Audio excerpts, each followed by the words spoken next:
ఆయన ఎలా వచ్చాడు? సేవకుడిగా వచ్చాడు. ఈ రోజు ప్రియ దేవుని బిడ్డలారా, ఇదిగో ఎందుకు వచ్చాడు, ఎలా సేవ చేయడానికి వచ్చాడో తెలుసా? నువ్వేదన్నా అడిగితే,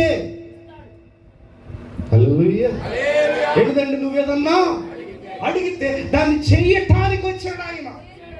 మొదటిగా ఆయన సేవకుడికి ఎలా వచ్చాడు అంటే, నువ్వేదన్నా అడిగితే, హల్లెలూయా. ఇక్కడ చూడండి, గుడ్డివాడి దగ్గరికి వచ్చి, ఆ పదం మీరు కొంచెం మనసు తగ్గించుకొని చదవండి, చాలా మాటలు కనబడతాయి అక్కడ. ఇదిగో ఆ గుడ్డివాడు ఎదుటికి రాగానే, నేను నీకు, ఇంకో మాటలో చెప్పిన, నన్ను ఏం చేయమంటావు బాబు? అబ్బా, హల్లెలూయా.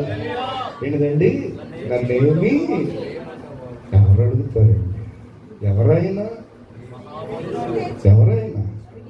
నువ్వు నేను ఆరాధిస్తున్న మహోన్నతమైన దేవుడు, హల్లెలూయా. ఆయన మన ముందు నిలబడి వేస్తున్న ప్రశ్న ఏంటంటే, నన్ను ఏం చేయమంటావు అమ్మా? నన్ను ఏం చేయమంటావు? నీకోసం నన్ను ఏం చేయమంటావు? హల్లెలూయా.